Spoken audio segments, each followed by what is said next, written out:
Et bonjour à tous. Bonjour à tous. Alors, bonjour Céline, bonjour Félix, Elisabeth, bonjour Pascaline, Robert, Eric, Et bonjour Véronique, Sylvie, Véronique. merci d'être là. Merci de nous accueillir chez vous. J'espère que vous êtes bien installés, confortablement.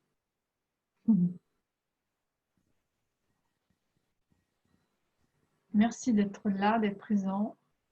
Alors, aussi bien sur Zoom que sur Facebook. Alors, c'est souvent la question qu'on me pose. C'est comment est-ce que, quand on a des questions et qu'on est en train de regarder l'émission sur Facebook, comment est-ce qu'on peut voir vos questions? Ben, on ne peut pas les voir. Je vous invite en fait à vous connecter dans la conférence Zoom pour pouvoir interagir. Le lien de cette conférence est sur ma page professionnelle Séverine Thérapeute Holistique. Et si vous regardez bien en en-tête de ma page, il y a la liste du programme des webinaires et vous trouverez le lien d'inscription qui vous permet de rentrer dans le webinaire et d'interagir, de poser vos questions. Voilà. Parce que si vous posez vos questions via Facebook, on les verra qu'après. Et voilà. Donc, bonjour à tous.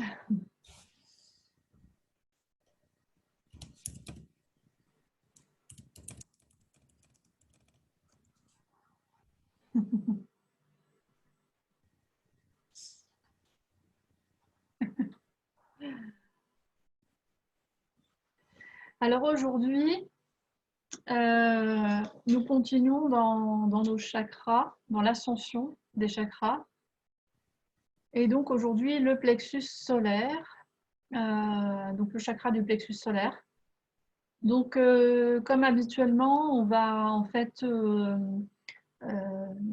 essayer en tout cas que ce soit plus clair pour vous, pour essayer de décrypter la fonction des chakras. Donc pour le plexus solaire, on va fonctionner un peu toujours sur la même trame.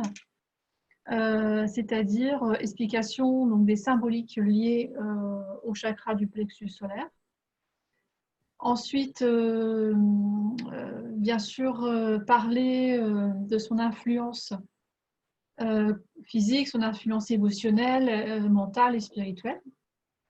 Les symptômes liés à sa bonne santé ou au contraire à son déséquilibre. À quoi est relié ce chakra au niveau des organes et au niveau des glandes. Voilà, et puis plus si affinité. Donc voilà, donc je vais commencer et je vais commencer par vous montrer la symbolique du chakra. Donc, je vais vous l'afficher et vous décrire les grands principes qui sont inscrits dans cette symbolique. Donc voici la symbolique, la représentation du chakra du plexus solaire.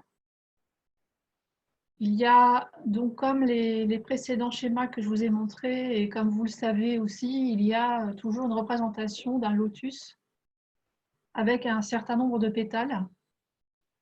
Donc celui-ci en a 10. Donc on avait vu avec le chakra racine qui avait 4 pétales. Le précédent, Svadhisthana, donc chakra émotionnel, on en avait 6. Et là, on en a 10. Donc toujours le même principe, donc 10 chakras, 10 pétales, avec inscrit sur ces pétales des syllabes qui ont une signification particulière, notamment toutes les énergies et les courants qui sont associés à ce chakra. Donc je vais vous les décrire tout à l'heure. Voilà. Ce qui est toujours représenté ici, je ne l'ai pas forcément expliqué la dernière fois, ici c'est le canal principal. Donc on voit que notre canal, notre axe vertical est traverse le chakra, ici. Les couleurs sont toujours très importantes. Alors ici, c'est passé un peu foncé noir, mais en fait, C'est un rouge très foncé brun. C'est pas noir, hein, les pétales. Il y a toujours aussi soit une forme géométrique ou une couleur prédominante et une syllabe à l'intérieur, un animal associé et enfin un couple de dieux, donc toujours un dieu et une déesse, qui va représenter, qui va incarner la signification et l'énergie du chakra. Voilà.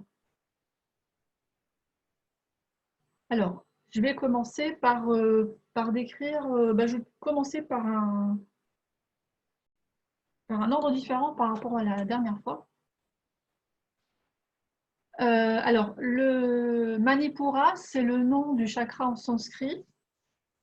Et Manipura, ça veut dire la cité des joyaux.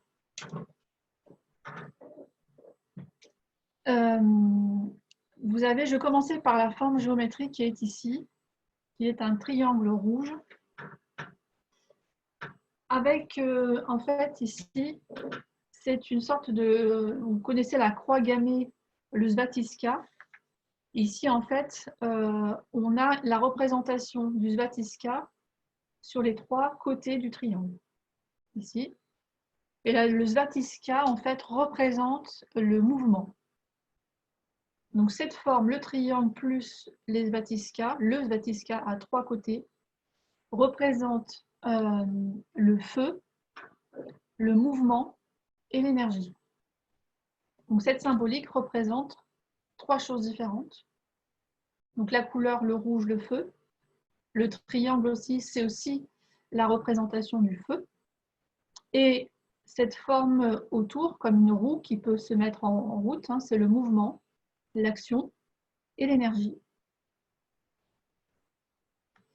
La lettre qui se trouve au centre du triangle, c'est le Bija Mantra RAM, R-A-M, qui concerne ce chakra. On va dire que ce Bija Mantra est à même de rentrer en résonance avec ce chakra et de l'harmoniser.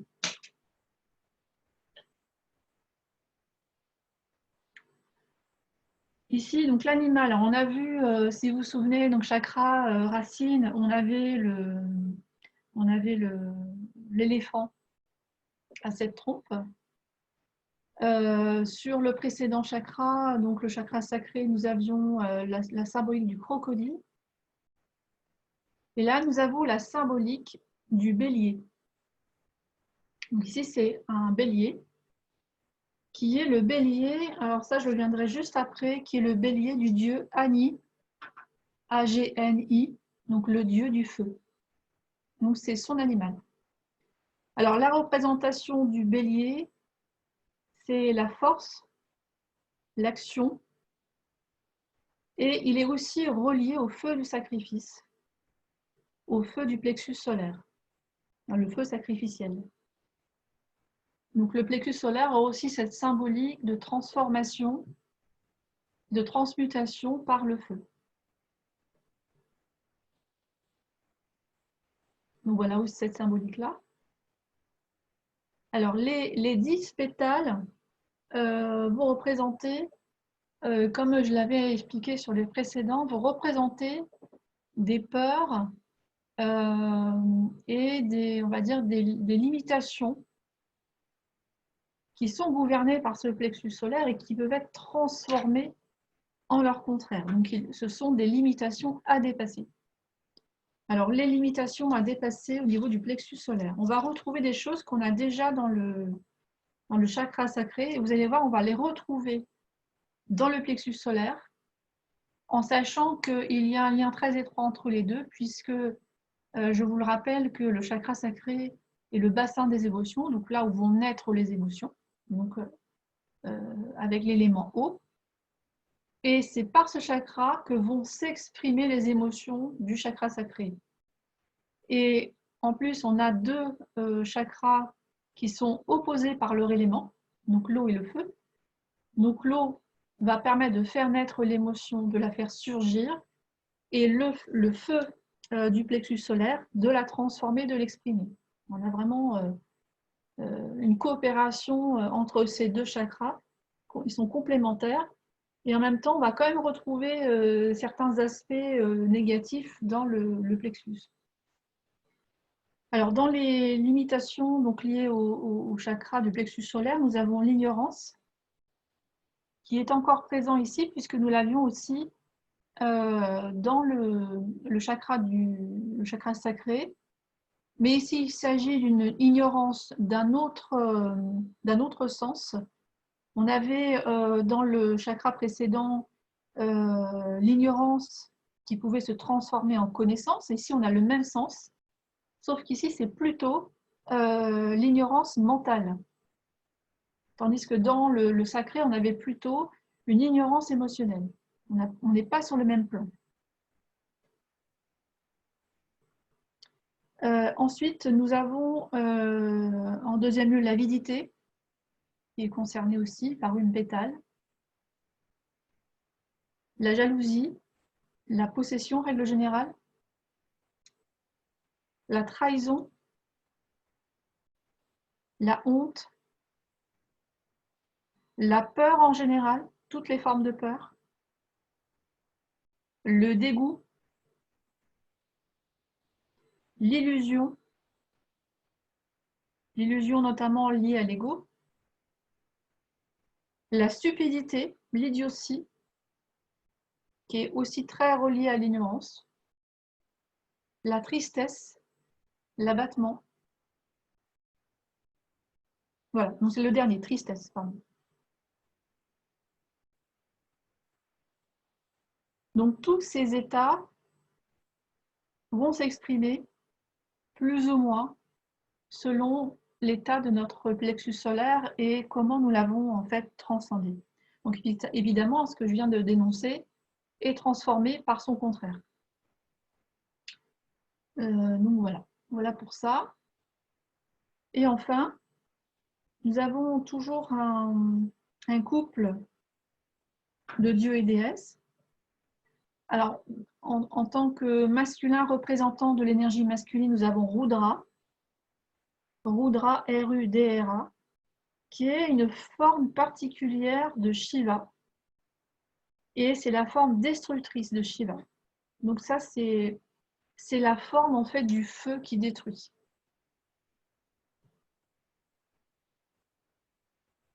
Et enfin, l'Akini, qui est encore une autre forme de l'énergie de la Kundalini. Encore une fois, hein, on l'avait aussi dans le précédent chakra. Donc représente le feu purificateur, le feu du désir aussi. Et en règle générale, c'est une déesse protectrice qui protège des peurs, donc des craintes et des mauvaises pensées. Donc voilà le couple de déités ici, Rudra et Lakini.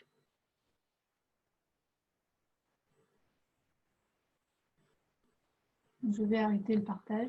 Si vous souhaitez les schémas, vous pouvez me les demander. Ils se trouvent sur le net. Alors après, pour tomber sur cela, il faut quand même rechercher un petit peu plus profondément, mais ils se trouvent aussi, hein, donc, mais je peux vous les envoyer.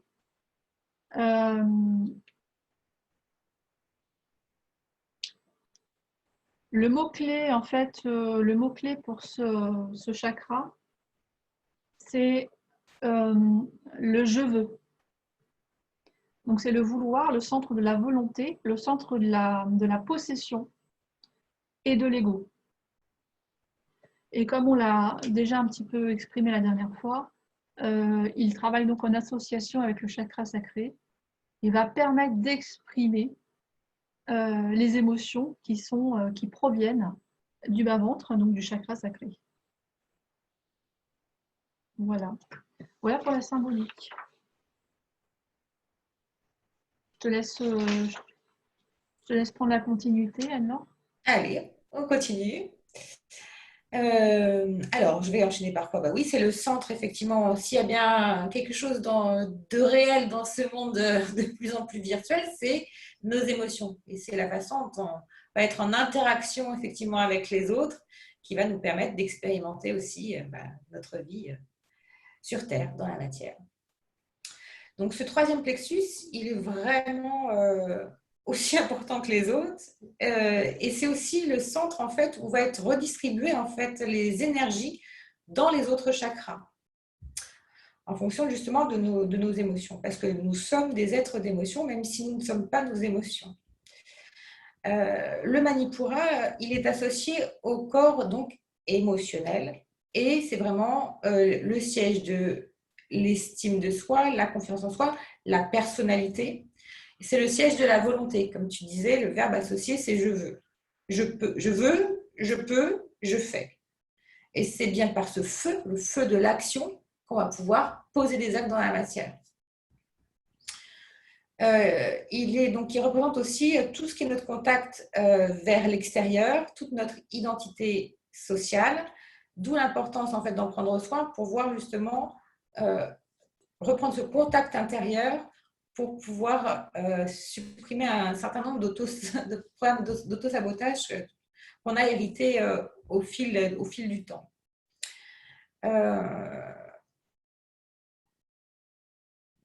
C'est donc par ce chakra qu'on va pouvoir, qui initie la qualité de notre relation avec les autres, avec tout notre entourage, personnel, familial, professionnel. Donc, encore une fois, c'est un jeu d'acteurs. Hein. Je rejoue, je refoule. Il y a toujours Barbie et Ken qui sont là. Donc, en général, si on a un plexus qui est trop couvert, on va attirer des personnes qui ont un plexus fermé et inversement. C'est toujours intéressant de voir justement à travers l'autre comment on peut apprendre à se connaître soi. Donc, il est situé entre la 12e vertèbre du thorax et la première vertèbre lombaire. Alors, il y en a qui le situent vraiment au-dessus du nombril, où un plexus c'est assez large hein, quand même. Mais c'est vrai que quand on a le plexus fermé, on peut vraiment le ressentir parce que c'est au niveau du soutien-gorge, vraiment assez haut quand même. Hein. Voilà, donc en lien direct avec les émotions, en lien avec les peurs, l'estime de soi, aussi avec l'énergie, ce feu justement d'action. Donc si quelqu'un est fatigué, ça va être en lien avec ce troisième chakra. Les capacités d'action. Et c'est l'archétype de l'enfant intérieur. Voilà. On parlait des archétypes la dernière fois, donc l'archétype du sage, donc plutôt la sphère du mental, l'archétype du guerrier intérieur, qui est vraiment plus relié à la sphère du premier et deuxième chakra. Et là, sur le troisième plexus, c'est vraiment l'enfant intérieur. Et bien sûr, cet enfant intérieur qui porte au moins une blessure, si ce n'est plusieurs, si ce n'est toutes les blessures que l'on répète, trahison, rejet, abandon, humiliation, injustice, aussi non-reconnaissance.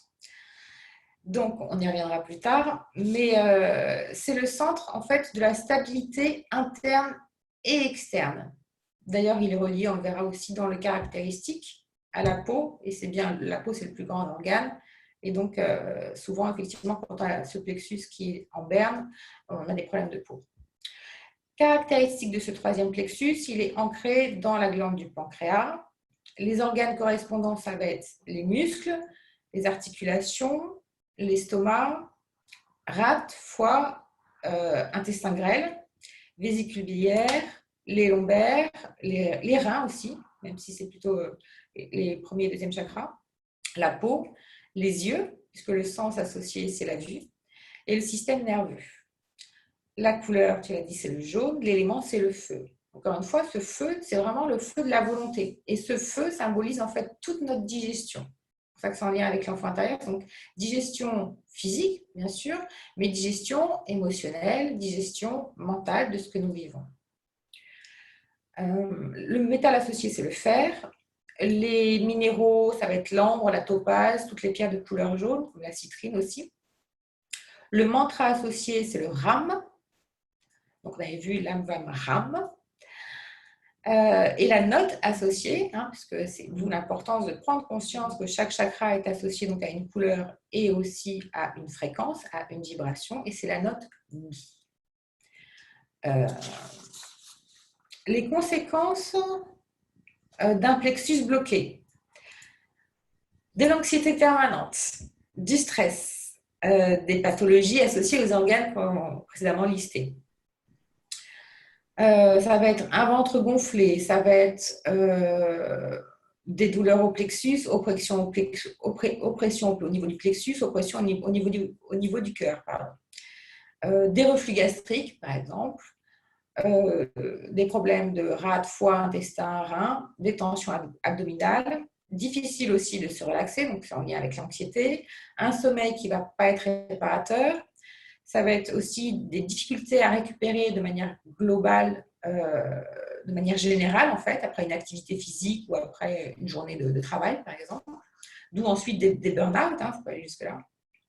Des problèmes de poids, des problèmes d'anorexie, de boulimie, des problèmes d'addiction, alcool, etc. Parce que c'est directement encore relié à l'enfant intérieur qui n'a pas reçu le socle, la nourriture affective qu'il aurait dû recevoir ou qu'il aurait souhaité recevoir. Ça va être aussi des douleurs nerveuses, des contractures au niveau du plexus solaire ou encore des pathologies comme le diabète. Quand il est équilibré, alors là, ça va être la joie, la pleine confiance en soi, vraiment le lâcher-prise, on se pose dans l'instant présent. C'est vraiment ce joyau intérieur, c'est le rayonnement de notre soleil central. Voilà.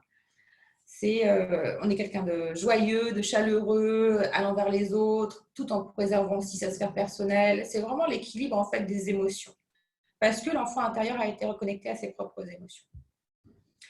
Quand il est déséquilibré, donc deux cas de figure, soit le chakra du plexus solaire est trop ouvert. Alors dans ces cas-là, ça donne quoi?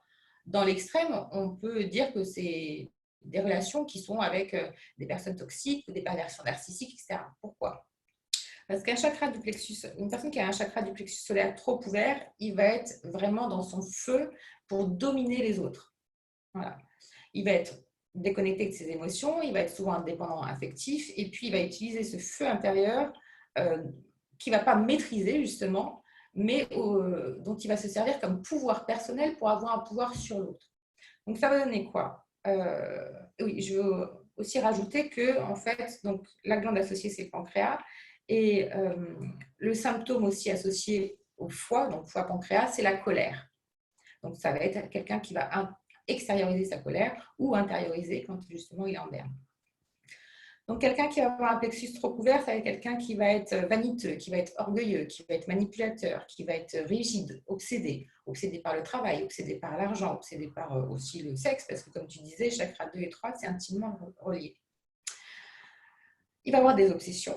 C'est quelqu'un qui va être autoritaire, qui va être souvent hyperactif, qui va justement pas être dans l'instant présent, alors que quand on a un plexus solaire vraiment aligné, on est vraiment dans l'instant présent. Donc il va être toujours dans le passé ou dans le futur, toujours à vouloir contrôler, à vouloir avoir un pouvoir sur l'autre, à vouloir avoir raison, à vouloir démontrer par A plus B que c'est la voie, donc à vouloir emmener tout le monde dans sa sphère. Quelqu'un qui va absolument pas se préoccuper de vos émotions, puisque lui-même est déconnecté des siennes, mais donc qui va pas du tout être à l'écoute. C'est quelqu'un qui va parler tout seul, il n'y aura pas de dialogue réel. En tout cas, lui pensera que oui, mais vous vous rendez compte qu'à un moment donné, non, il parle tout seul. Et puis, oui, ça va être quelqu'un qui va être dépendant affectif et qui va rendre aussi l'autre dépendant affectif. C'est quelqu'un qui va vraiment refouler ses émotions, donc tout ce feu, toute cette colère en fait sur l'autre. Donc c'est quelqu'un aussi qui va être jugé rapidement, qui va avoir justement une hyper estime de lui-même en apparence, parce que justement tout ça, ça cache en fait une blessure de l'enfant intérieur souvent très profonde. Quoi d'autre? Qu'est-ce que j'avais noté? C'est, oui, relié, comme tu disais, donc, à l'ego. Donc, ça va être quelqu'un qui va avoir un ego hyper dimensionné, mais qui, en fin de compte, va être très contrôlant. Souvent, ce sont des personnes qui sont admirées quelque part par le contrôle, justement, et par l'ascendant, par le pouvoir qu'ils ont sur les autres. Mais tout simplement, il a de prise sur les autres que parce que l'autre n'a pas d'estime non plus de lui-même. Donc, il va avoir aussi un comportement de sale gosse, tout simplement. Alors, à l'inverse, donc le chakra du plexus, une personne qui a le chakra du plexus solaire qui est fermé, Donc, comme tu le disais, c'est bon de rappeler à quel point, en fait, le chakra 2, c'est la naissance des émotions et le 3, c'est l'expression des émotions. Euh, c'est comme un feu liquide aussi. Hein. Quand on travaille avec les rayons sacrés, justement, on peut visualiser ces couleurs, ces rayons, comme un feu liquide. Donc, le plexus solaire fermé, donc ça va être quelqu'un qui aussi coupé de ses émotions de la même façon, mais qui va laisser l'autre, en fait, prendre le dessus, qui va avoir un manque de combativité, qui va avoir un manque d'ambition, qui va jamais terminer ce qu'il a commencé, alors que c'est quelqu'un au fond qui est très créatif, mais il va jamais aller au bout de son projet. C'est quelqu'un qui va avoir du mal à dire non, qui va être plus dans la soumission, qui va pas savoir se mettre en valeur, qui va se laisser prendre ses idées par l'autre, tout son potentiel créatif, toute son énergie, parce qu'il porte ce feu intérieur. Sauf que ce feu intérieur, en fait, l'autre va l'utiliser à des fins personnelles. Ça va être quelqu'un qui va être très timide, effacé, soumis, nerveux souvent, anxieux, indécis, inquiet, très méfiant, se repliant dans sa grotte parce que aussi peur de l'autre, en insécurité permanente. Et donc c'est aussi pour ça qu'il va laisser la place à quelqu'un d'autre pour aller chercher cette sécurité qui sera complètement, bien sûr, artificielle et au contraire qui sera une vraie prison dorée. Quoi d'autre? C'est déjà pas mal.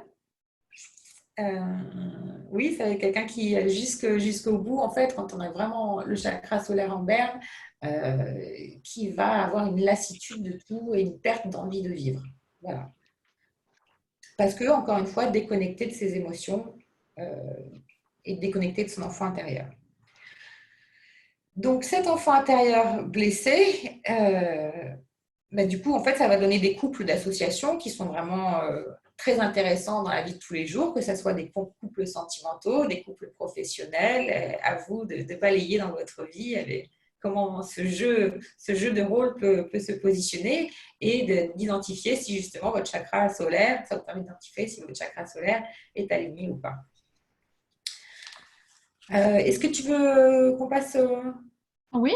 travailler les grandes parce qu'après on va passer sur comment le rééquilibrer? Oui, alors ça va être assez conséquent par rapport à tous les autres chakras car le plexus solaire est celui qui gère le plus d'organes et de glandes. Donc il y a quand même un certain nombre de choses qui sont gérées par le plexus solaire. On va avoir un gros morceau, donc je vais essayer de synthétiser au maximum. Déjà revoir quand même les organes qui sont reliés en priorité. Donc la liste est assez longue des organes qui sont gérés par ce centre.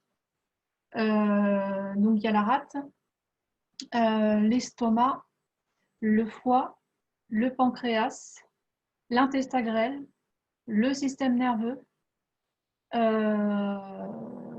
pour l'instant, donc le système hépatique forcément relié au foie, et le système d'élimination.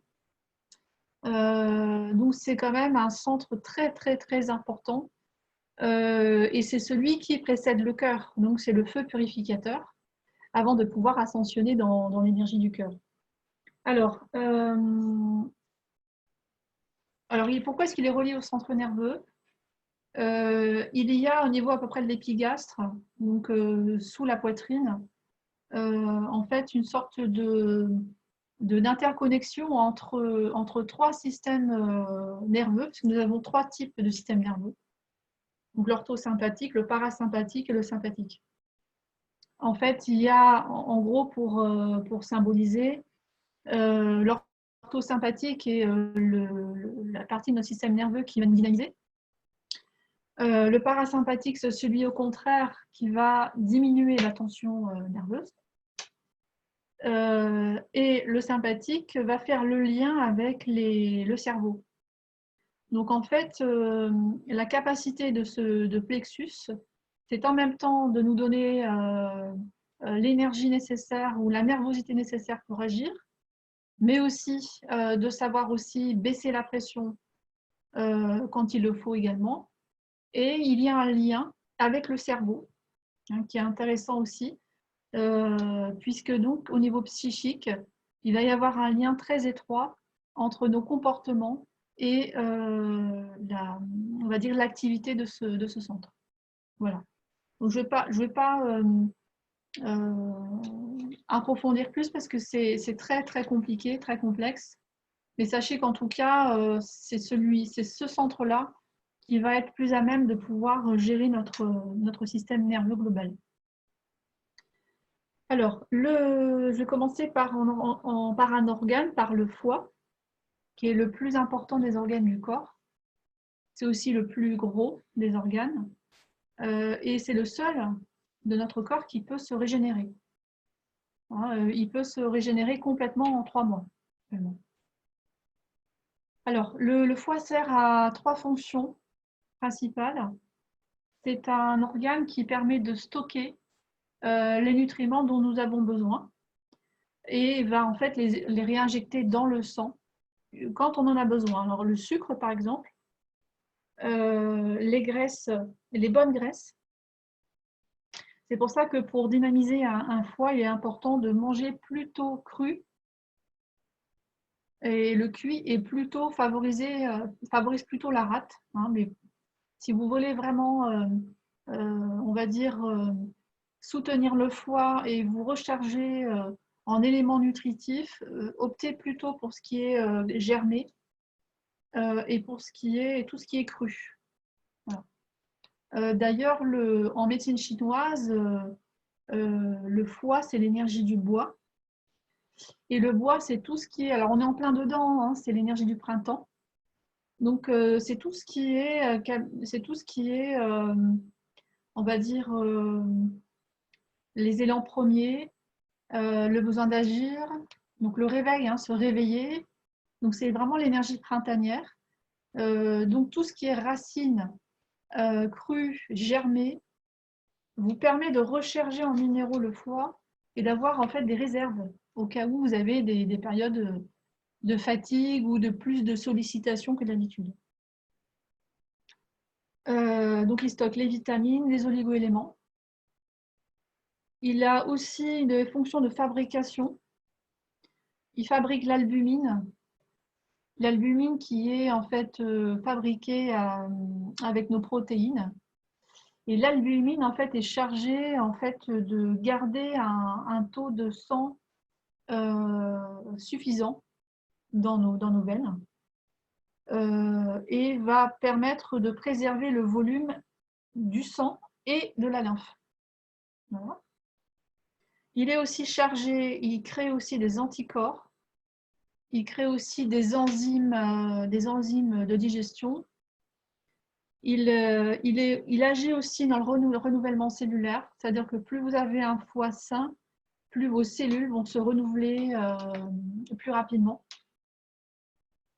Et il va aussi entrer en lien dans le renouvellement tissulaire, tout ce qui est cicatrisation, etc.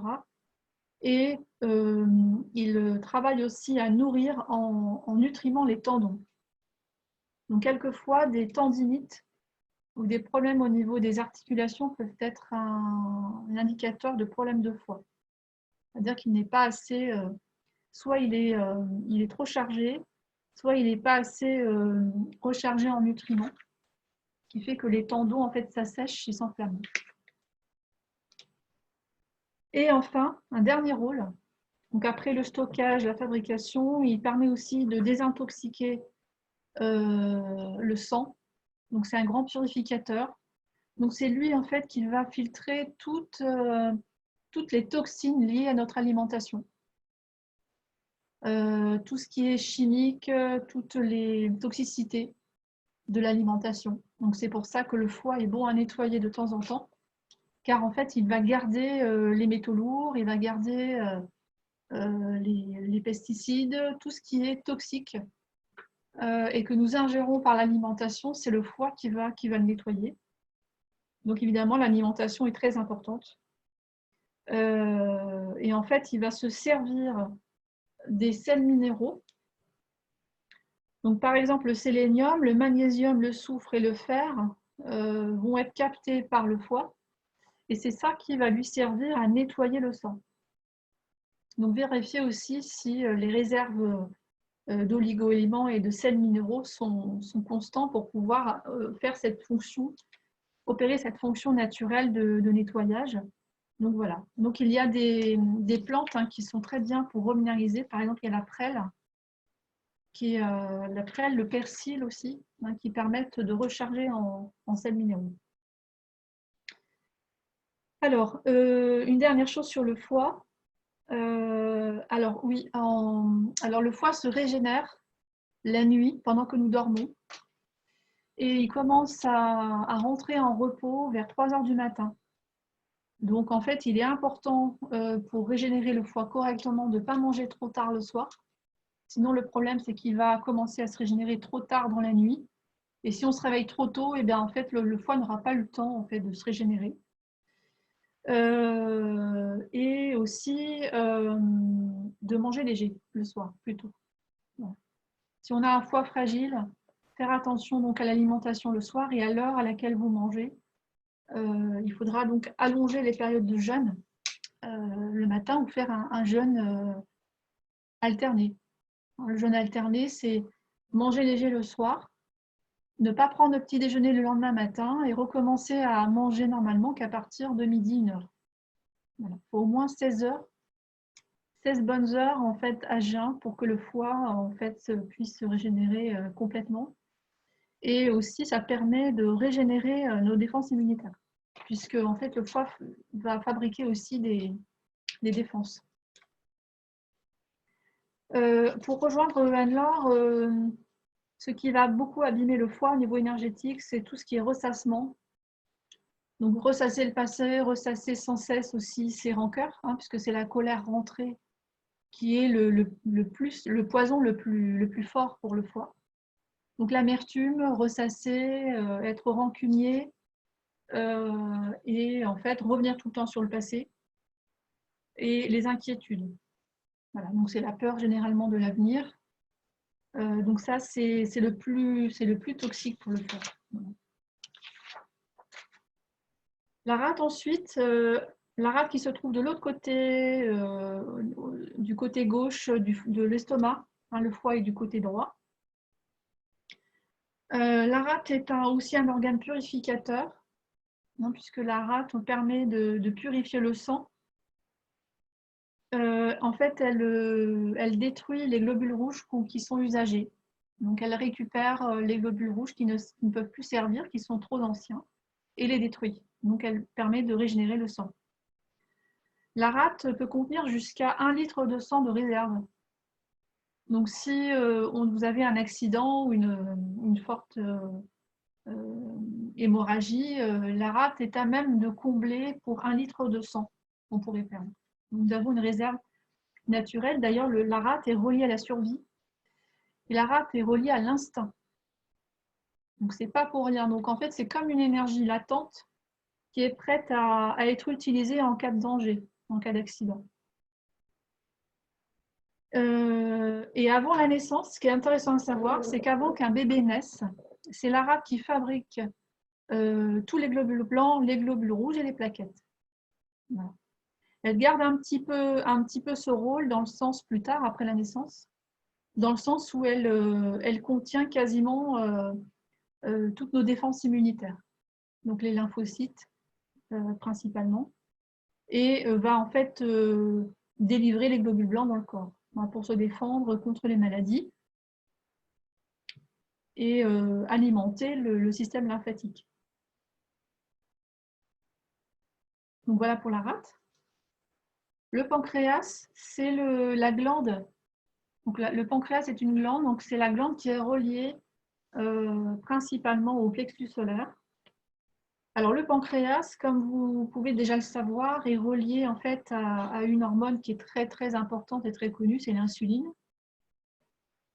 Et une autre moins connue, le glucagon. Donc il y a deux hormones qui sont diffusées. Donc l'insuline va permettre de contrôler le taux de sucre dans le sang.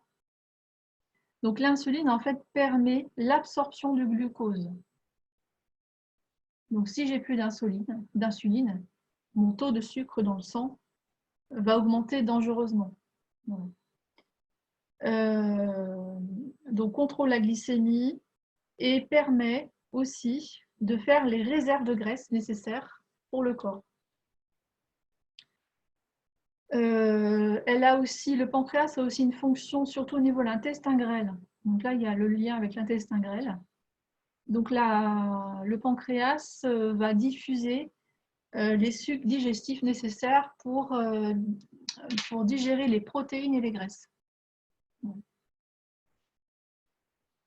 Alors, le glucagon, qui est la deuxième hormone diffusée par le pancréas, a pour fonction en fait de libérer le sucre hépatique et en fait c'est elle qui fabrique le sucre à partir des protéines et des graisses du corps. Voilà. Voilà pour ces deux hormones. Alors, au niveau énergétique, le pancréas, il y a des aptitudes psychiques qui l'atteignent très fortement. Alors, les énergies qui atteignent le pancréas, c'est le pessimisme et les faux jugements. Voilà. Donc, soit on est dans cette énergie, c'est-à-dire on est une personne qui voit toujours le verre à moitié vide, par exemple, qui a toujours les idées noires, qui voit toujours l'aspect négatif, qui est toujours en train de critiquer, de juger. On a cette énergie-là qui va atteindre le pancréas, puisque le pancréas est relié au sucre, donc à la gestion du sucre dans le corps. Et le sucre, c'est la douceur. Donc tout ce qui va être en fait contre la douceur et le fait de prendre soin de soi et des autres.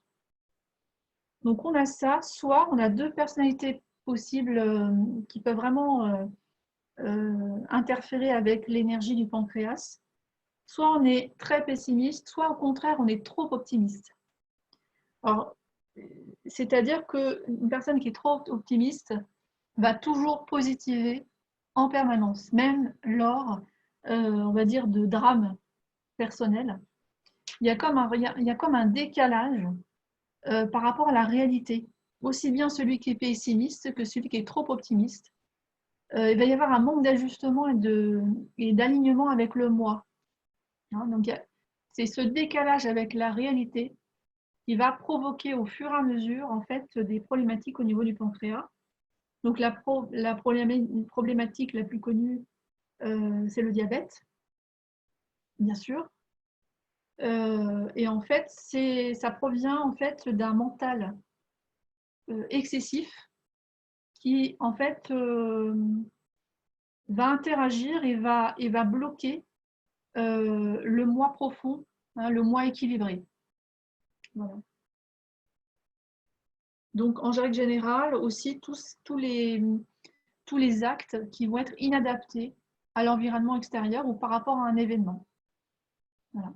Donc soit je vais être très pessimiste, très noir, soit je vais être trop enthousiaste. Et ça, ce sera au bout d'un moment très compliqué parce que le pancréas, lui, est plutôt dans la douceur, dans la justesse. Et donc là, ce décalage va nuire en fait à cette énergie de régulation de la douceur. Voilà, voilà quelques petites indications sur le lien entre le psychisme et nos organes.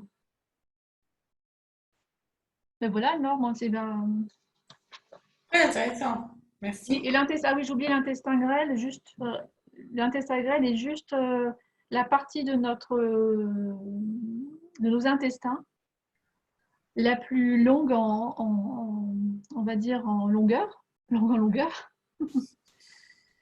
c'est la partie de notre intestin qui sert à assimiler les nutriments.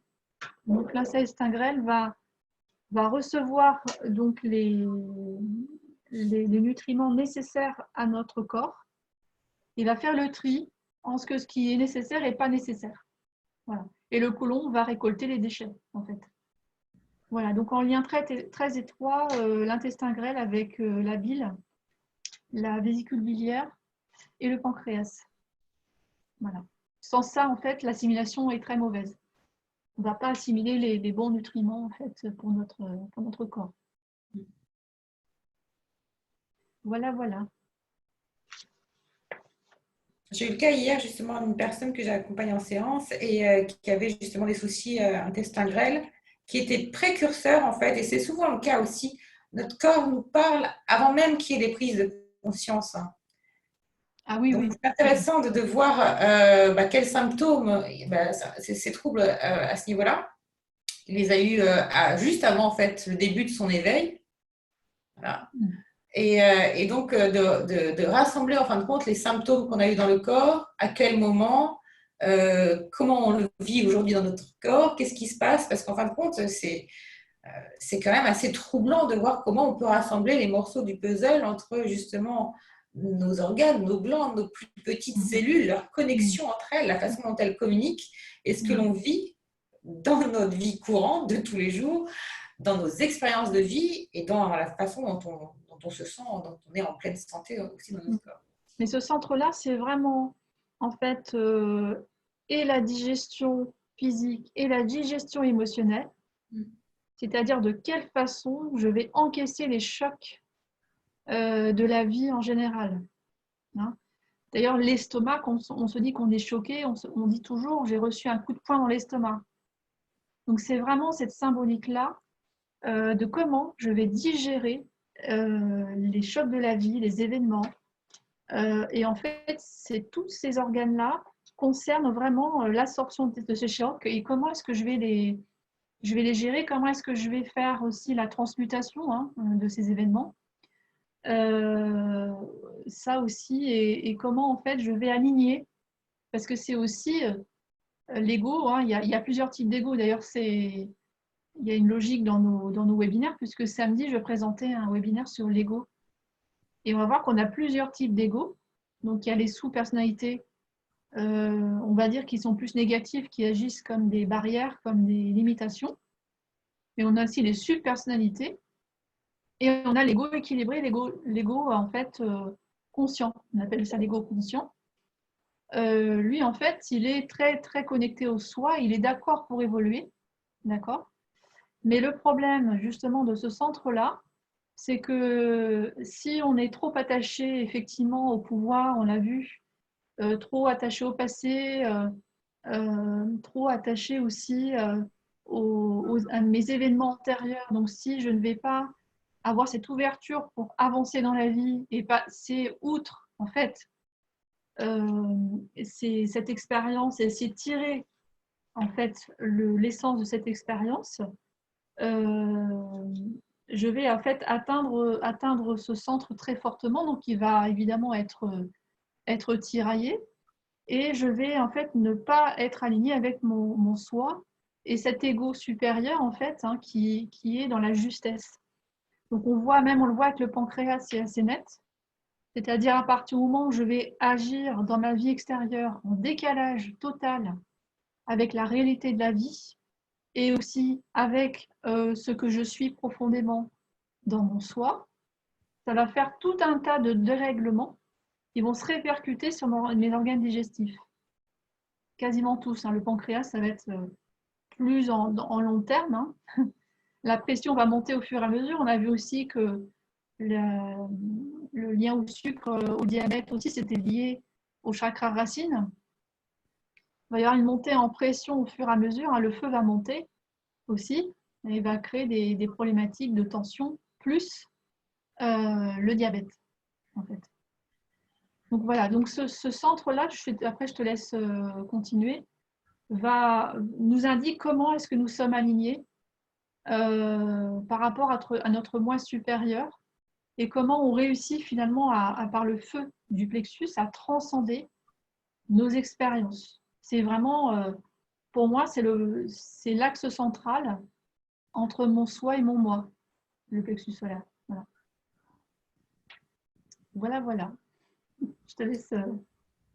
Et puis, on ira le compléter certainement. Oui, tout est juste entre le webinaire que tu donnes samedi prochain et puis celui qu'on donnera ensemble sur l'enfant intérieur. Lundi prochain. Ça sera effectivement, on ira plus loin dans cet enfant intérieur, mais qui est directement lié avec donc, la sphère de toutes nos émotions. Et cet enfant intérieur qui fait de nous des êtres adultes qui sommes déconnectés de nos émotions, ou tout du moins pour partie, puisque en fait, l'enfant intérieur, il a un âge de 7 ans. Entre 0 et 7 ans, en fait, il est dépendant dans sa zone de survie des injonctions et de la sécurité paternelle et maternelle, ou tout du moins des éducateurs qui ont pris soin de lui. Sauf qu'effectivement, ce socle affectif paternel et maternel, lorsqu'il a reçu des injonctions ou des soins qui n'étaient pas juste pour lui, hein, s'il a reçu effectivement un certain nombre de programmes de peur, de contrôle, de jugement, d'auto-jugement, s'il a reçu la dévalorisation, de la violence, du mensonge, de la trahison, etc., eh bien, ça va être sa zone de survie. Voilà.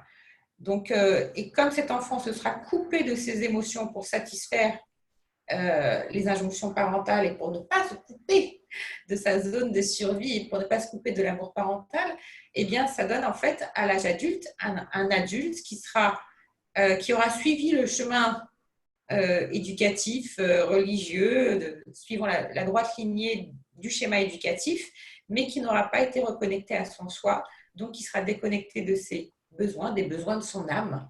D'où voilà, ce qui se passe actuellement. Pourquoi cet enfant intérieur? Eh bien oui, je dirais, c'est essentiel d'aller en prendre soin, de devenir son propre père et sa propre mère, tout en faisant la paix avec nos parents biologiques, hein, en portant tout l'héritage précieux et tout le socle constructif qu'ils nous ont apporté, et puis en identifiant et en nous apportant dans l'instant présent. Encore une fois, ça nous amène à l'instant présent, hein, de quoi mon enfant intérieur a besoin, et on est seul responsable de l'identification de nos besoins et de la manière dont on les satisfait. Et donc, par cet enfant intérieur, par ce plexus, on va pouvoir justement retrouver notre libre arbitre, notre volonté intérieure et manifester notre propre volonté afin que l'autre ne soit plus, en fin de compte, n'ait plus les clés de ce véhicule de feu de l'action. Alors, comment équilibrer ce troisième chakra? On va voir en tout cas, je vais vous transmettre moi ce que j'ai fait pour moi-même sur les différents corps. Déjà, les pierres. Alors, les pierres, on les a citées. Ça peut être porter une pierre comme l'ambre, la citrine. Voilà, toutes les pierres jaunes. Au niveau de l'alimentation, tu en as parlé tout à l'heure, effectivement, les graines germées, par exemple, et puis tout ce qui est de couleur jaune. Maïs, citron, poivron jaune, ananas, les céréales complètes, les œufs, les bananes, les pois chiches. J'ai noté les crêpes parce que je suis fan de crêpes. Ah oui. On va s'y mettre juste après. Qu'est-ce que je mangeais de jaune qui me fait du bien? Ah, des crêpes. Le citron. Et voilà, juste du parmesan. Voilà. Au niveau des huiles essentielles, celle que j'ai trouvée vraiment efficace, percutante, en plus de la formation que j'ai eue, parce qu'il y en a plein, hein, et en plus, il y en a qui travaillent en combinaison, etc. Le citron, bien sûr, parce qu'elle va favoriser la joie et l'optimisme. Et le citron, elle favorise vraiment la libération des mémoires cellulaires et des dépendances. Et puis aussi, le citron a des vertus, son alimentation en huile essentielle, de purificatrice du foie. Et oui. Et du système digestif. Hein. Quand on a la gueule de bois, etc., tu prends un truc avec du citron, un thé bien chaud avec du citron, du gingembre. Voilà. Et elle va libérer aussi la rétention d'eau. C'est un bon diurétique. Elle régule le système nerveux. Il y a la camomille. J'aime moins l'odeur, mais par contre, c'est bon pour les chocs émotionnels. Voilà. Tout ce qui est, elle apaise et c'est bon aussi pour les articulations, toutes les douleurs articulaires. La clémentine, elle va travailler vraiment sur cet enfant intérieur, justement, qui apporte la joie. Tout ce qui est clémentine, pamplemousse, orange, même si c'est orange. Voilà, ça va amener cette espèce de joie intérieure, de créativité de l'enfant intérieur. L'encens au Liban, elle va plus travailler dans un aspect purification. D'ailleurs, elle porte bien son nom, l'encens. Elle va plutôt calmer le mental et les angoisses, hein, pour tous ceux qui sont, on a vu, dans un état de nervosité, de stress. Et elle favorise l'élévation de l'esprit. Elle va travailler aussi l'encens au Liban sur toutes les mémoires de l'âme. De la même façon, hein, comme on a dit la dernière fois, moi je ne les utilise pas, je ne les ingère pas, mais par contre, je les mélange 2-3 gouttes dans une huile d'amande douce et vous massez votre plexus à l'avant, à l'arrière avec ces huiles. Et puis, vous pouvez travailler aussi différents chakras. Hein. Vous pouvez utiliser une combinaison d'huiles. Donc, pas plus de 2, je ne sais pas ce que tu en penses, hein, Séverine, moi je ne travaille pas plus avec de 2, 3, Trois voilà. maximum. Voilà. Et sinon, des onctions sacrées, ça bien sûr. Mm. Une que je trouve particulièrement efficace pour ce chakra du plexus solaire, c'est le géranium, qui travaille aussi sur le chakra sacré, le cœur et le troisième œil. Et là, elle a vraiment une vertu de repousser le négatif, de travailler sur la confiance en soi, de travailler sur toutes les peines de cœur aussi. Voilà. Tous les deuils, tu vois, les trucs qui ne sont pas résolus, voilà, des cristallisations au niveau du ventre, toutes les blessures aussi d'injustice, sur les blessures d'âme et sur les blessures d'enfant. Et elle est efficace aussi pour les plaies, la peau, l'eczéma, la coupe rose, les vergetures, pareil dans une huile d'amande douce en massage. Autre conseil, prendre le soleil, bien sûr. Ah oui. Voilà, parce que c'est vraiment le rayonnement du soleil intérieur, c'est vraiment la joie. Donc, plus on a de vitamine D, mieux on se porte. Donc, dès que vous voyez le soleil, un rayon de soleil, hop, ça amène la joie. Le rire aussi, tout ça, c'est cet enfant intérieur, hein, c'est de prendre soin de lui. Mais comme si l'enfant était déconnecté de ses émotions, il ne s'autorise même pas, en fait, à ces espaces de plaisir. En yoga, je vous invite à regarder sur Internet ou à suivre des cours de posture de Vipassana ou par des professeurs de yoga. C'est bien aussi. Tout ce qui va être créativité, encore comme pour le deuxième chakra, 2 et 3 sont liés, hein, puisque c'est la naissance et l'expression des émotions. C'est bien par nos sens qu'on va pouvoir aussi les exprimer. Donc, tout ce qui est... voilà, là, je tourne autour de la table. Hein. La dernière fois, je vous ai mis le côté droit. Je vous ai mis les jardins de Majorelle. Tout ce qui est le plaisir des yeux, mais la créativité, vous-même, vous ne pouvez pas, il ne faut pas se juger. On peut danser, les arts, sous toutes leurs formes, la cuisine, le jardinage. Tout est bon en utilisant ses sens pour se faire plaisir et pour faire plaisir à son enfant intérieur. Et puis, bien sûr, après, on arrive voilà, aux résistances cellulaires. Alors, on dit, oui, ok, super, mais j'ai pas de joie, j'ai pas de créativité, j'en peux plus, je suis déconnectée, j'arrive jamais à rien et tout. Bah oui, c'est cet enfant intérieur dont il faut prendre soin. Donc, aller libérer en fait ses mémoires cellulaires. Donc, bien sûr, moi j'utilise les fréquences des bols de cristal et puis le pouvoir du verbe. Voilà, donc ça c'est la fréquence mi. Mais vous pouvez aussi chanter des mantras, etc. Hein. Et la puissance en fait des vibrations cristallines va amplifier en fait votre lumière et vient décristalliser les mémoires cellulaires. Donc, utilisez aussi la rayonnance sacrée. Si vous êtes initié, ou faites-vous accompagner par des thérapeutes qui sont initiés à la rayonnance sacrée. Le rayon associé, c'est le rayon rubis-or. Voilà. Pareil avec le couple, toujours le couple de dieux et déesses qui sont associés. Là, en l'occurrence, c'est Lady Nada et Maître Sananda. Et puis, quoi d'autre C'est déjà pas mal, hein, c'est déjà pas mal. Et puis, appliquer les lois, en fin de compte, universelles, c'est-à-dire il va falloir bien déloger, en fait, toutes ces mémoires pour aller réouvrir ce pétale, réouvrir ces 10 pétales, identifier lequel est cristallisé plus qu'un autre, et c'est un travail qui va se faire progressivement.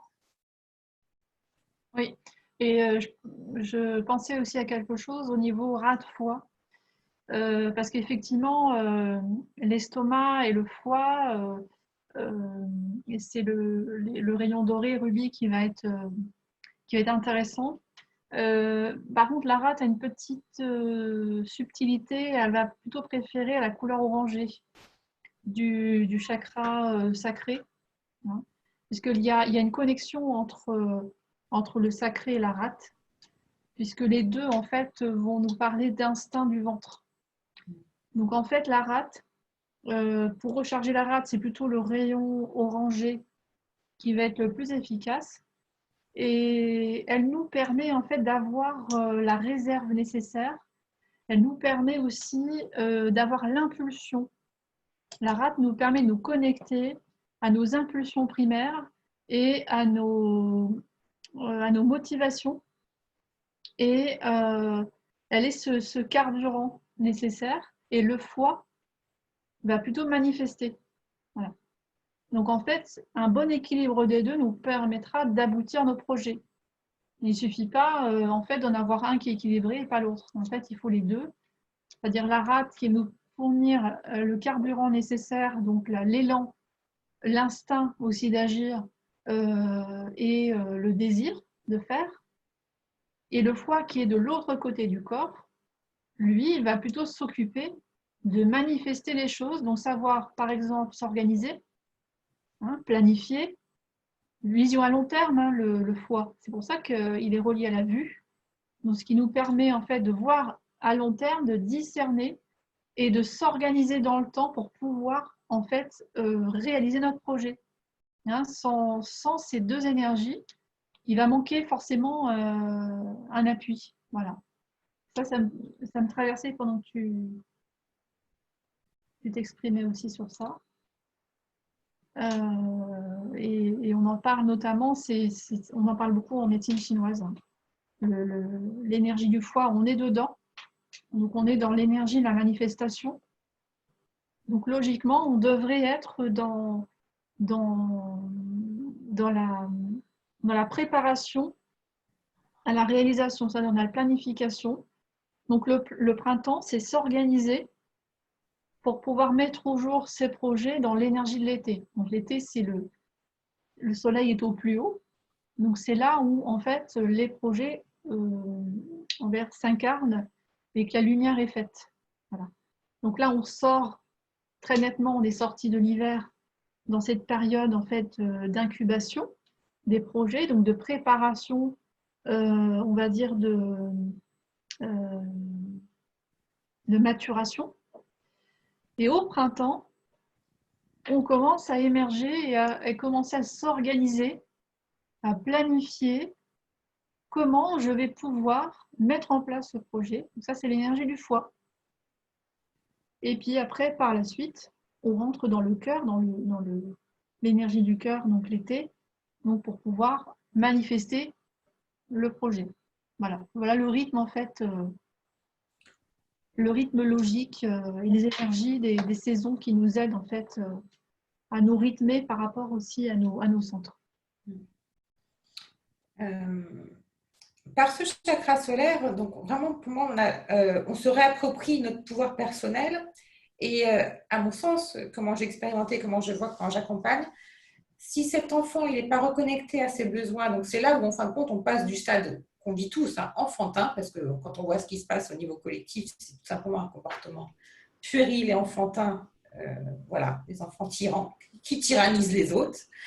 Donc, c'est de voir ça nous ramène à la loi universelle de la responsabilité, à la loi de nos choix, parce qu'ensuite un enfant, enfin un adulte qui s'autorise à renaître à lui-même, et bien du coup il va se positionner par rapport à l'autre, il va définir un cadre qui sera juste, ni dans le trop, ni dans le trop peu dont tu parlais tout à l'heure.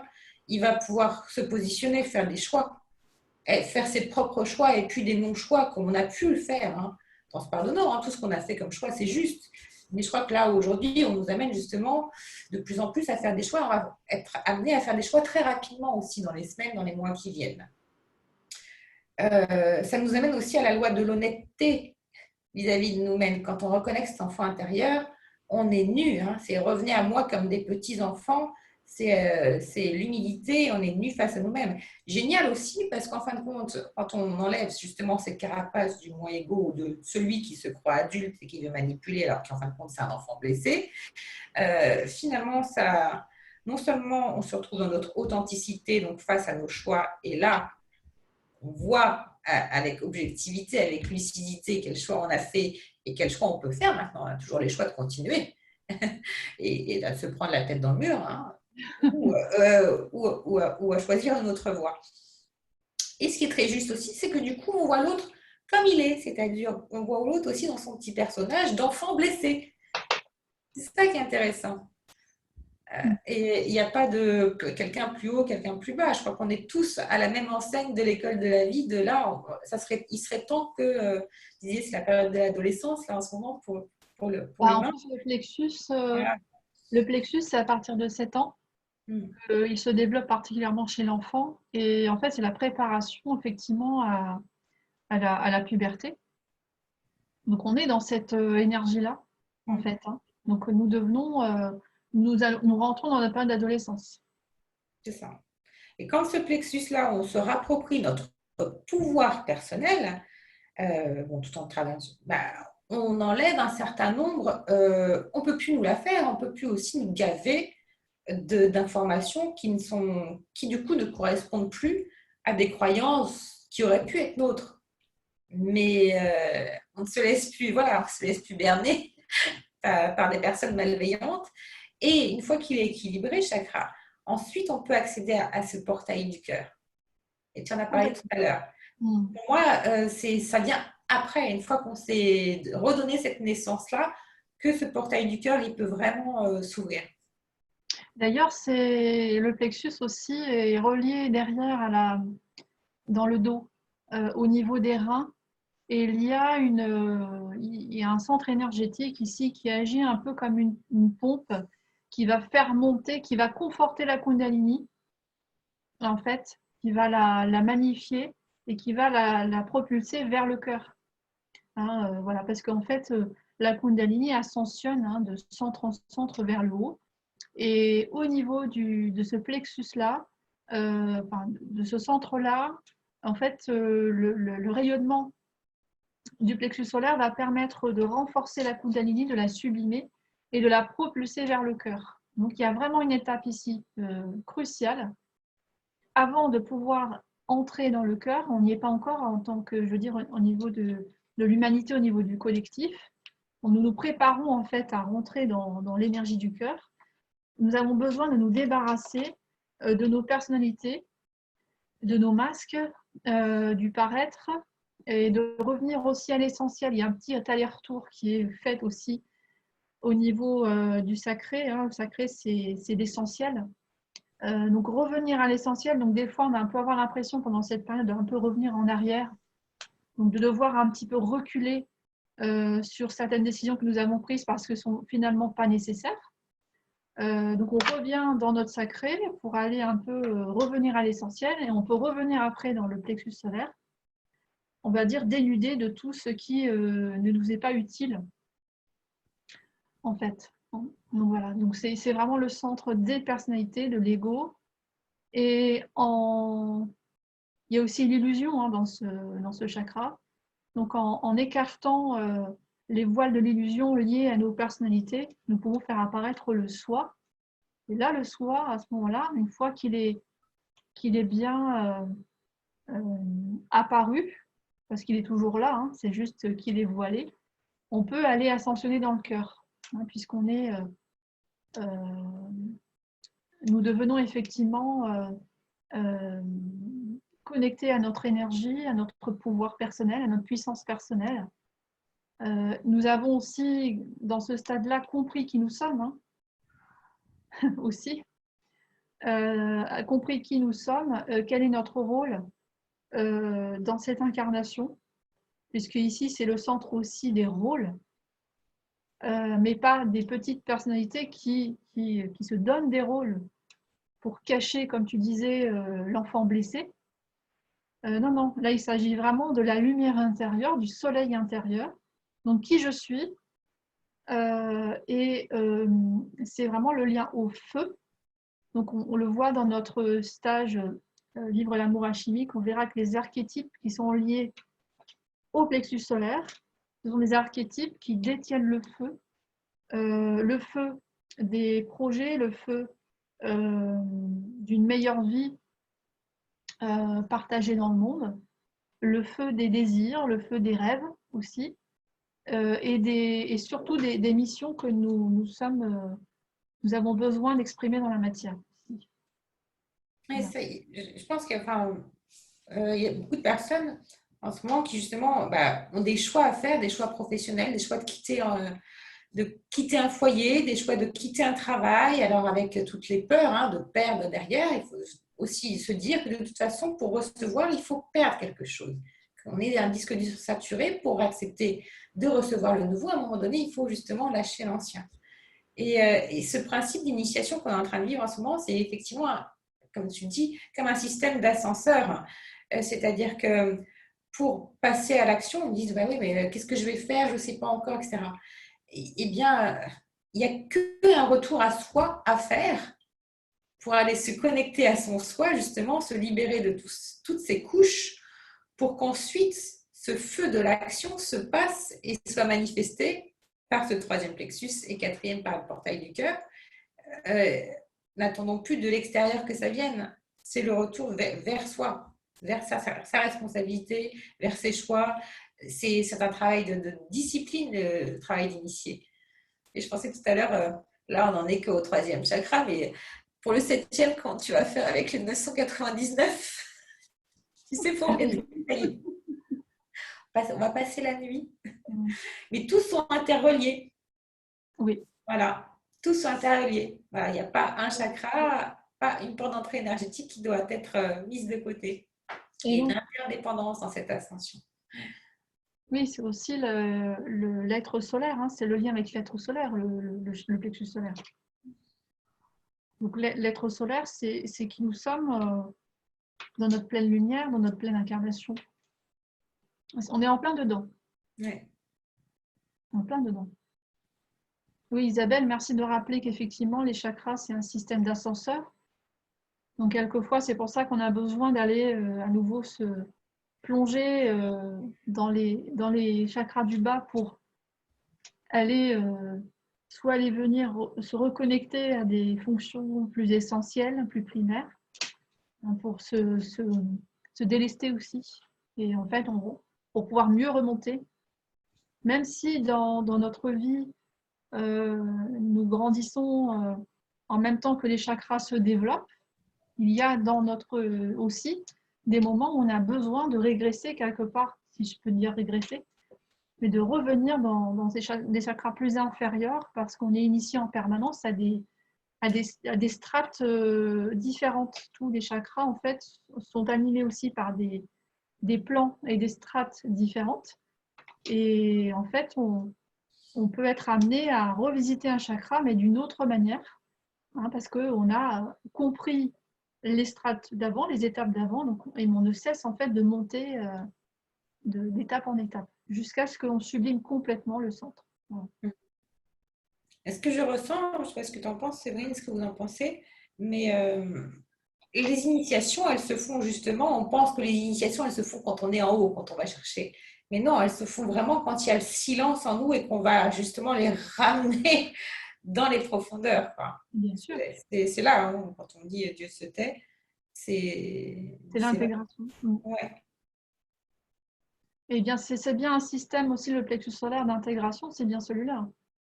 Assimilation, intégration. Digestion. Alors, est-ce que vous avez des remarques, des questions? Donc là, vous êtes invités soit à intervenir en ligne avec nous. Donc, vous levez la main si vous voulez parler en ligne ou si vous voulez poser des questions par texte, si vous êtes plus timide. Il y a la fenêtre il y a la messagerie et les questions-réponses. Vous avez des choses à rajouter aussi? Peut-être des partages d'expérience?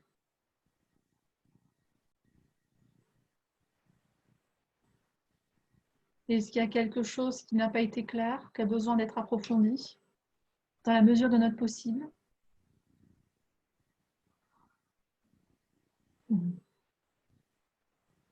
Ah bah écoute, si on peut libérer les plexus solaires juste avec le webinaire, c'est formidable, Pascaline.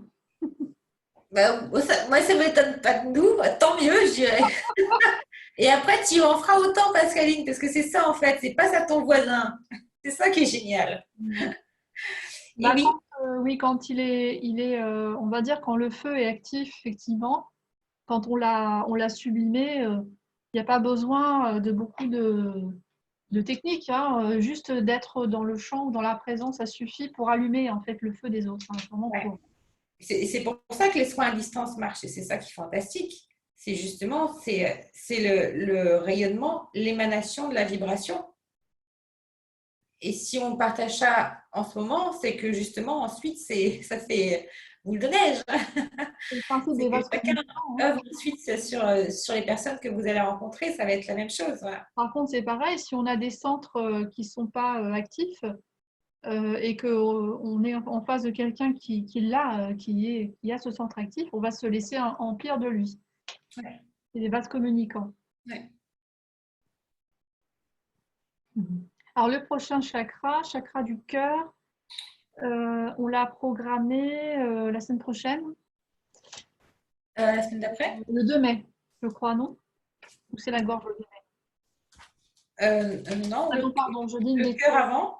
Avant.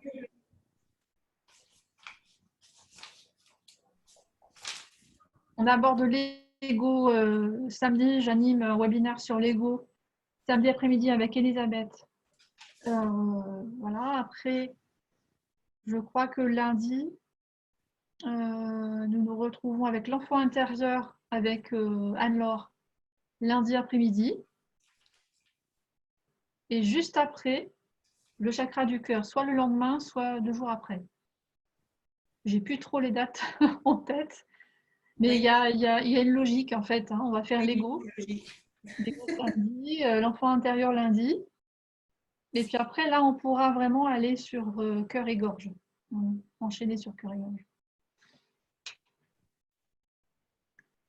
Bon, bah, ça a l'air d'être clair.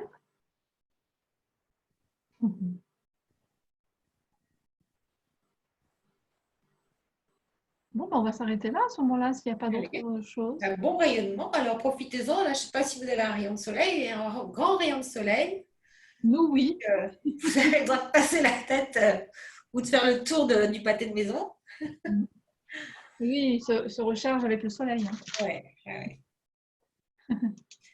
Comment s'inscrire au webinaire? Alors, en fait, Sylvie, ils sont sur la liste est sur ma page professionnelle Facebook, Séverine, thérapeute holistique. Il y a tous les webinaires avec tous les liens d'inscription, ou bien ce que je fais, je ne sais pas si tu reçois ma newsletter, mais j'envoie régulièrement une newsletter à part avec toute la liste des webinaires par mail pour ceux qui n'ont pas Facebook. Donc voilà. Alors, comment utiliser les huiles essentielles citées? Donc, comme le disait Anne-Laure, avec une base d'huile végétale et en massage sur le chakra. Sinon, en olfacto. Et sinon, si vous avez un diffuseur aussi. Sinon, juste effectivement à diffuser. Ouais. Mais c'est vrai que l'application sur le chakra avec de l'huile, Ouais. bien sûr, avec une base d'huile végétale, c'est excellent. Et même si vous pouvez, enfin, vous faites ça après la douche ou sinon en journée, si vous sentez que vous avez de l'anxiété, etc., à l'intérieur des coudes, vous pouvez le faire. Du moment que ça ne prend pas le soleil, parce que les huiles essentielles, c'est vraiment très voilà, photosensible.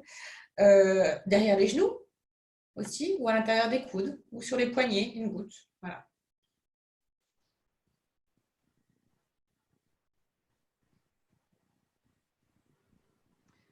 Les fleurs de bac. Est-ce que les fleurs de bac, oui. Bah, il faut utiliser l'émotion associée. Parce que comme il y a tout un panel d'émotions exprimées par le plexus solaire, il faut plutôt regarder, selon l'émotion ressentie, regarder la fleur de bac. Oui, oui, ça marche très très bien. Ouais. Donc s'il y a un gros choc, le rescue, qui permet en fait d'atténuer les conséquences du choc au niveau du plexus solaire, parce que c'est lui qui encaisse tout. Et puis après, s'il y a d'autres... Star of Bethlehem, elle est bien aussi en général des émotions. Voilà. Ouais, tout à fait. Après, comme tu dis, au cas par cas. Au cas par Et cas. encore une fois, tant que, à mon sens, hein, voilà, en tout cas, moi, j'ai fait toutes les blessures. Hein, il faut aller vraiment en profondeur. C'est multicouche. C'est comme les poupées. Il faut s'occuper de toutes nos poupées. J'ai pas fait un petit truc.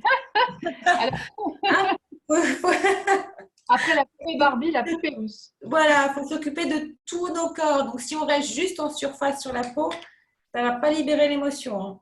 Oui, les problèmes cutanés sont rattachés à ce chakra. C'est le foie, en fait.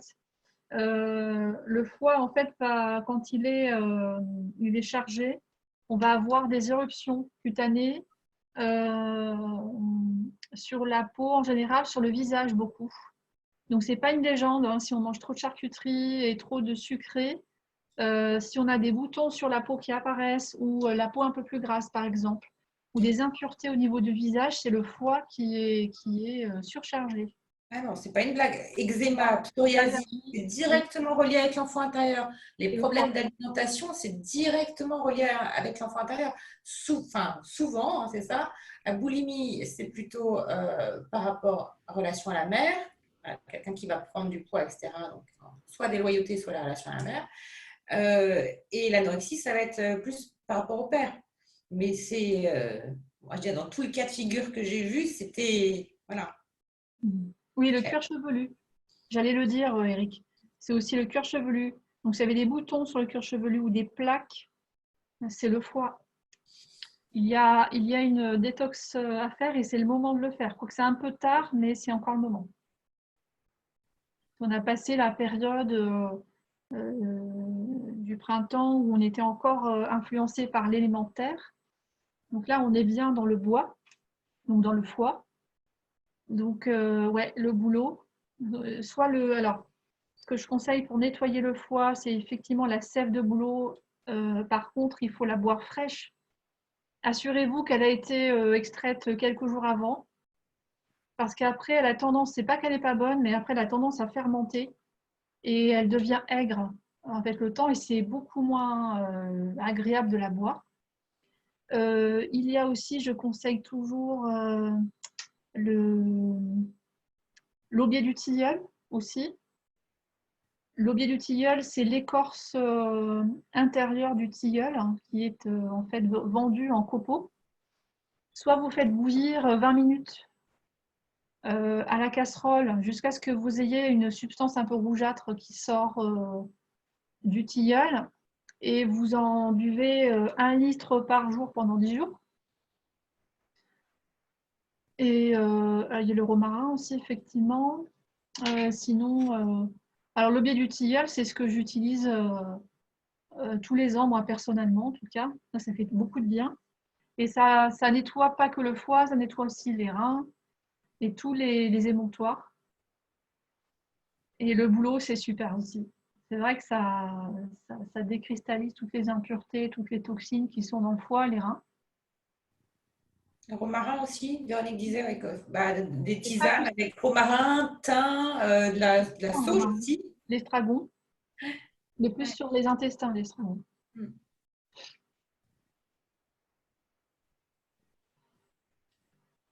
Ouais, le lobier et le boulot, il faut le faire au bon moment. Cette année, c'était plutôt en février. En fait, c'est simple, dès que la sève monte dans les arbres, c'est le moment de faire les détox. Voilà. Alors, et ce qui marche bien, l'aubier du tilleul, moi, je conseillerais en plus un jeûne alternatif. C'est-à-dire le soir, manger léger et ne pas prendre de petit-déj le lendemain et manger normalement à partir de midi. Pour faire, en fait, il faut essayer de respecter 16 heures de jeûne par jour. Alors, le jeûne, c'est un jeûne hydrique, c'est-à-dire que vous pouvez boire de l'eau, boire des tisanes, boire du thé, boire du café. Par contre, absolument rien de solide pour pas que le foie soit sollicité. En fait, il faut le laisser complètement au repos pendant 16 heures. On peut le faire, le jeûne, on peut le faire pendant une semaine, on peut le faire plus, c'est comme vous voulez, mais pour qu'il y ait quand même un bénéfice, il faut le faire au moins une semaine. Hein. Voilà. Je vois qu'il y a quelqu'un qui veut intervenir. Tu veux parler, Isabelle? Je viens de le voir. Je ne sais pas si ça fait longtemps que tu attends. Ou je vais te mettre en ligne.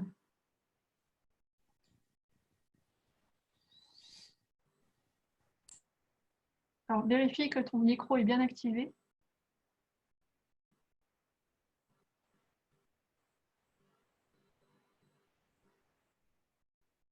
Allô? Oui, allô?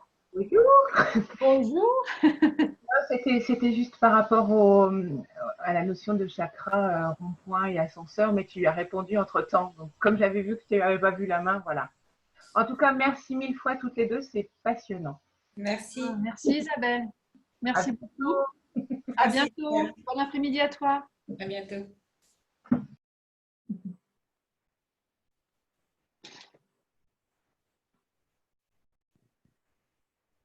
Et vous verrez, hein, c'est bluffant. Une fois que vous aurez fait une bonne détox, vous verrez, hein, les problèmes de peau disparaissent. Le teint devient beaucoup plus clair. Il y a beaucoup moins de sécheresse aussi au niveau de la peau. La sécheresse aussi. La sécheresse indique déjà un problème d'hydratation. Mais ce n'est pas le fait que vous ne buvez pas assez. Il y a aussi, il faut boire beaucoup. Mais aussi, si l'eau n'est pas correctement réinjectée dans les tissus, en fait, ça ne va pas. Donc, ça veut dire qu'elle est éliminée et que le foie, en fait, ne fait pas son action en fait, d'irrigation, d'hydratation. Donc, il y a ça aussi, indication de la peau sèche, l'urticaire, l'eczéma. L'eczéma, ça veut dire aussi soit il y a des intolérances alimentaires ou il y a vraiment une surcharge digestive, en fait. Oui, il y a la détox avec les minéraux. Ça, je l'enseigne à la litho, hein, pour faire des élixirs. Utiliser la vibration des minéraux pour pouvoir détoxifier le corps. Il y a des minéraux qui ont les propriétés naturelles en fait, de capter les métaux lourds et de les drainer.